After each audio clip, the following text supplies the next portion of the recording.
most people can't concentrate today for two reasons. One is we're never taught how to concentrate, and second is we don't practice concentration. The average person sleeps, 7 to 8 hours, to say, roughly, so we're awake for about 16 hours of the day. Let's just say on average we're practicing it 13 hours a day, 7 days a week distraction. And then you wonder why you're so good at it. That's the law of practice. The law of practice is that we become good at whatever it is we practice. Whether it's positive or negative, it doesn't matter. If you practice something over and over and over again, you become really good at it. And that's why people are so good at distraction, because it's what they practice. Why aren't people good at concentration?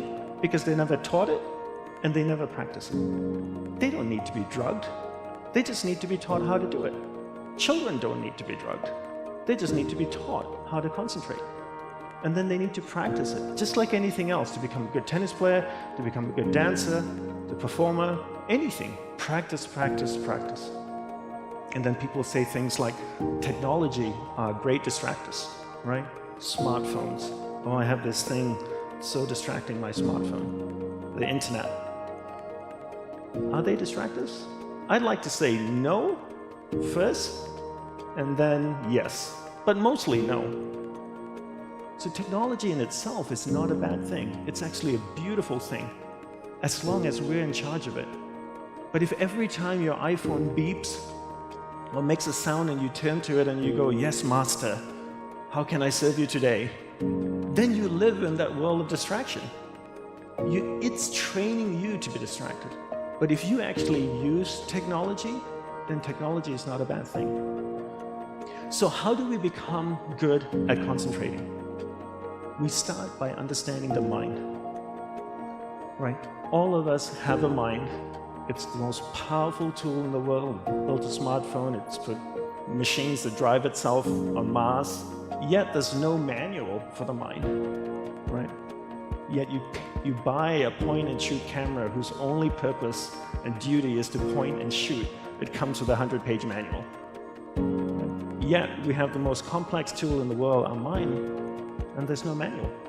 So the first thing I learned when I went to the monastery was to learn how the mind works. Because once you know how the mind works, you can control it, and once you can control it, you can focus it. You can't focus or concentrate something you don't understand. So how does the mind work? There are two things that you need to understand. One is there's awareness, and one is the mind. So imagine awareness as a glowing ball of light, like an orb that can float around. Now imagine your mind as a vast space, vast area with many different sections within it. One area of the mind is anger, jealousy, food, sex, happiness, joy, science, art. And this glowing ball of light called awareness can travel within the mind, and it can go to any area of the mind it wants to go to. And when it goes to a particular area of the mind, it lights up that area. When it lights up that area of the mind, you become conscious of it. And this happens on a daily basis. Each day we allow someone or something throughout the day to take our awareness from one area of the mind to another. When we allow a person or something to do that, we're being distracted. The art of concentration is the art of keeping awareness, that ball of light, on one thing for an extended period of time. Every time that ball of light drifts away, we bring it back.